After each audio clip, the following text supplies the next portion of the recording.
The Continental, night 2. Already at night 2. Mm-hmm. This one was a little bit shorter. About like 10 minutes. Yeah, it was like hour 19. About like 10 minutes. 30. It was still a watch for sure. Of course. It still kind of felt movie-ish, but at least I was able to kind of get in, get out of it really quickly. Mm-hmm. We finally get a chance to see what Cormac has Winston and Frankie do at the very beginning, which is the whole Molotov with the people in it, which he neglected to mention. Just really paints how bad of a person Cormac is for the most part, which I didn't really see it at first. I mean, I kind of knew they were hinting at how bad he was, but like we finally get to see like he just, whatever he has to do, he will do it. Sure. We also got to see some of Yin's backstory in Vietnam. Homegirl was supposed to be a whole suicide bomber. That conversation with her husband was nuts. I'm sorry I couldn't give you a son. Nah, it's cool. Don't worry about it, baby. So why do I have to die? I was like, yeah, what the fuck? Yeah. He was like, punishment? No, this ain't a punishment. This is an honor. You go boom, boom, and our love is eternal. I said, man, that's some fuck shit. That is crazy. Wild. I love the fact that the Continental literally laughs at cops with hunches who really actually just have vendettas against specific people. I was like, you talking about old girl's investigation? Mm-hmm. Yeah, I'm like, yo. He was like, oh, you got a hunch. But no, I was like, at least they're not playing like it's some virtuous thing. Like, oh, no, we're just trying to catch the bad guys. Fuck it. No, she wants revenge or of some sort, or she's looking for somebody. So yeah, and she doesn't seem completely obsessed with it. Like, her life's work is to get this one person. I mean, she's a real, to some level, but she's a real peach, to say the least. Like, Jesus Christ. Yeah. I'm not, for the life of me, can't understand what dude finds attractive about her, but. Well, his wife wouldn't look her, so. I mean, it's the crazy for me. She is crazy. Oh yeah. She's like, maybe it's also just a ball buster. Excitement. I guess they were in the house playing Twister, so. So like, you said that's his step up, huh? I guess that's his spice. He was still trying to holler at her outside the door, which is nuts. And the fact, oh yeah, I'll see you later, KD. You have a good night. Jesus Christ, these two cretins out here, crazy. Winston is planning on killing Cormac because he knows that they're going to come for them. Obviously, believing that a great offense is the best defense, bro thinks not only will it keep the Continental off of them, but they can end up running the shit. Which, I think we actually kind of knew that was going to be. Well, of course. I mean, that's the point of the story, right? Yeah. The adjudicator needs to show her face. I'm tired of it. It's something fucked up going on underneath What is there. that? Something's going on underneath there. I don't know if they'll ever show us, but there's something fucked up going on underneath there. Did you see bro's face when she took the hoe off? She said, clip. He said, oh, my God. Or maybe she just has halitosis. No, there's some shit missing. She don't got lips. Something crazy. She don't have lips, bro. She walking out there all day. Oh, no, bro. All day, just like that. Let's talk about the fact that there are just several things that are just very, like, almost stripped from John Wick, the actual show or movie. And I just find it very interesting how similar they are to the things in John Wick. Like, mainly for me, the scene in the Bowery, I was like, this could have literally been in the movie and I would have felt the exact same about it. Despite the fact that the leader of the Bowery at this point is not Lawrence Fishburne. It's I think we may have seen him when she was talking to and the guy was standing kind of behind her. And then they didn't show his face. I thought the same thing. It was right before they shot up the vans. Yes. Outside. Okay. Yep. Yeah, I thought the same thing. I thought that was him too. But they didn't show him, obviously. And Winston's always had a good relationship with the Bowery. That's how John Wick, found his way there when he got excommunicadoed. Yeah. Yep. I feel like, what's their names? Hansel and Gretel? The people twins. that he sent after him? Mm-hmm. I feel like there is a connection to the movies, too. I just can't remember what it is.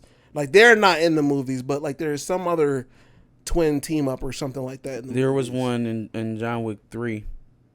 When they fought in that trophy room, it was two of them. They were fighting with katanas. That, I believe I remember that. And they ended up piecing it out too. They didn't end up finishing the fight. They was both fucked up. Everybody was fucked up. They ended up walking away. And so there's just numerous things that I just feel like are literally just the same thing connected with John Wick.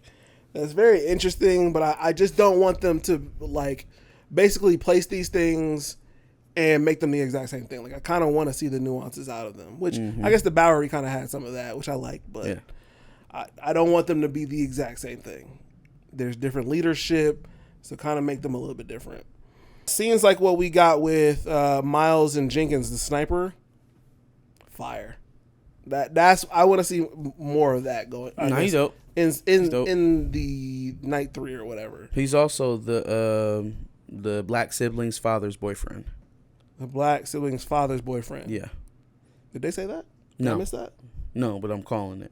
Oh, okay. He was his lover. And that probably has something to do with the broken relationship with the Chinese in Chinatown, because they probably found that out and was fucking with that even less than the fact that they were fucking with the fact he was black. Is Charon gay? I don't know. I also, was kind of pondering about that. I don't know. I kind of took it as friendship, and he was just trying to convince him, like, hey, you new to the country. I don't think you really understand what dude does. Like, do you understand what happens here, kind of thing, and trying to like counsel him maybe. Mm-hmm. But he was writing when he to asked his dad him about to, him. huh? He was writing to his dad about him. Apparently, it was his only friend besides Cormac. Who else was his friend? Oh yeah. He did ask him to leave with him, and that felt a little bit more personal. But I think he was still under the assumption that he was able to leave, and that maybe he would be able to convince Charon to leave as well, which was a no apparently. Yeah.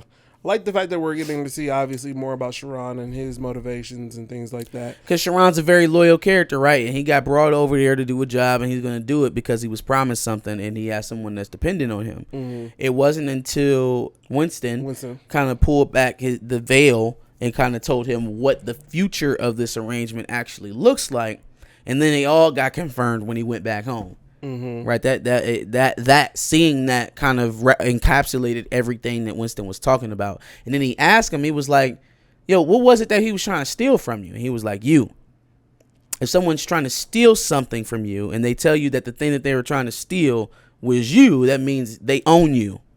And that's not dissimilar from what Winston was trying to convince him of in the bus. So I liked that scene a lot. I liked how it unfolded. I liked how, as they were telling him who Cormac was, we were seeing it. Mm-hmm. Right? Like we were witnessing him murder the cello player as they're trying to explain to him, like, yo, he's not what he seems, and you're better off with us. Yes. Yeah. So, I mean, I really like the fact that we're obviously getting into the motivations of Winston and Charon. Because, I mean, that's really what we came here for. Mm-hmm. Like, we knew this was going to be a prelude to everything that happened before. And the only characters that we're actually tied to are those two characters for the most part. And so I'm really glad that we're starting to get into that. And I would only assume that Night 3 is going to have more, because at some point Charon actually has to betray Cormac. Sure. I'm really interested in the gay thing now. The homeboy. That scene was just so dope to me. You talking about Miles? Oh, that's a for sure. So when they first mentioned it, he was like, Dad's friend, Dad's buddy. Yeah. And he was like, Miles. She was like, Miles. And then she did this look as he was walking away. And then he walks back into the dojo for the first time after he recruits him. And she was like, oh, so yeah, you've been talking to Miles. You got a room at the Continental, blah, blah, blah. Is there anything else that my brother knows that I don't know? And he said, I don't know. You got to ask your brother about that. Yeah, they butt buddies. They were butt buddies for sure. You know what else I thought was interesting is that the guy with Lou and Miles, the white guy, he kind of gave me some vibes. Like when he was talking about his relationship to her brother. Yeah. Well, and the only reason why I dismissed that is because the whole veteran thing, like you've seen a couple of them examples of people he's helped coming back from the war. One being Richie, right? So it's like there's a kind of a precedence there, and also I think if he was living that way, it would be a little bit easier for him to have compassion for his father, and therefore may not be so apt to hide it. That makes sense. But I don't know, And then, a lot of those war stories came up in this one, because also when when Miles was working with Yin and he was telling her about the story with Frankie, I think it was probably just to show the solitude that they had, being that they were in the war all together. And also, John Wick is not power, so we don't have to expect everybody to be fucking every time. I think we got the relationship that we're going to get out of this show, which is Yin and Richie. We got the love story that we're going to end up getting. We may end up getting, a retelling of another with the Burton's dad. But we'll see. That's just my prediction. And maybe that's what it is. They're just really good at being able to, in a short amount of time, trying to tie all the intricacies of each person's relationship and make us feel for each person through the relationship building of literally what's going on with them trying to overtake the Continental. Yep. And they've done a really good job of that with this second episode, because the first episode has to set up. The third episode is going to have to break everything down. So season 2 was more of making you care about literally everybody. I don't feel like I got that from like Lou and Miles and all of them from episode 1. But now I feel like I'm a little bit more character building. Also, somebody made a comment after I predicted that that Ian and Richie were John Wick's dad. This is currently happening in 1975, right? Yeah. Which, if we're putting that at the the end of the John Wick movie run, John Wick 4 in 2023, that would make him 48 years old, right? That's plenty old enough for Yin to be pregnant with him right now and still be the guy we've seen in the movies. Is John Wick not in his 40s, even from the first movie on, roughly at least? I feel like an assassin dying at 48 is it's pretty accurate. He doesn't have to actually be I think Keanu's going on 60, isn't it? How old was Keanu Reeves? That sounds pretty right. 50 something, 55. 59 years old. 59, yeah. So I mean, just turned 59. But he could pass for 48 for sure. Oh, yeah. In the theatrical form, probably not in real life. Anyways, and dyeing his hair. Right. Yeah. Doing the Ryan Day. But yeah, man, I thought it was pretty seamless. I never even thought to think about how old John Wick was, but if I did, I think he'd be somewhere around the 60s or 70s in terms of his birth year, somewhere in there. Yeah. 75 is fine for me. Yeah, man, I enjoyed episode 2. I was disappointed at first because they came out when he pulled up to the spot. He was like, "I need guns, lots of guns," more guns, and didn't shoot no guns.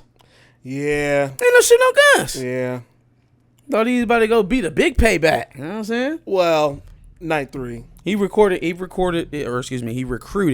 his army, though. So I guess, 3 should be a bang, bang, shoot him up all the way through. Yeah. That's what I'm expecting. I would assume so. There's going to be a lot of action because they've done a lot of the plot work to set it all up. And that, you know what? Now I'm just thinking about it. The fact that she told Bomber husband that she was so sad that she couldn't give him a son, which is perfect foreshadowing that she was able to give the man she really loved a son, which was Richie. Yeah, Frankie. Man, why do I keep calling him Richie? Frankie. I've probably been calling him Richie all damn episode. Frankie. Yeah, man, that's his parents for sure. I'm gonna double stamp it. So the flower in episode 1 and then that scene in this episode kind of confirmed. Yep, that's the pappy. That's fair. I'll give it that. And the fact that he looks like him. He looks like a 70s version of John Wick. So give us your thoughts on episode 2 of the Continental in the prompt below. What did you think? Are you excited for episode 3 or part 3, I should say? What do you think about my predictions about Yin and Frankie? Damn it. Yin and Frankie. Also, my prediction about the Burton's father, owner of the dojo, and Miles. Anything else that you were kind of pondering about the show, put it down there. Definitely interested in your takes. Like, share, and subscribe. Come back next week. We'll be doing part 3. Absolutely. And like you said, make sure you subscribe. We're going to be doing part 3 when it comes out. We've also done John Wick 4, the review for that, and we also reviewed Night 1 for the Continental. And then I'm sure whenever the Ballerina and some of the other stuff that they got working on comes out, we'll be sure to review that as well. So you'll want to subscribe. For sure.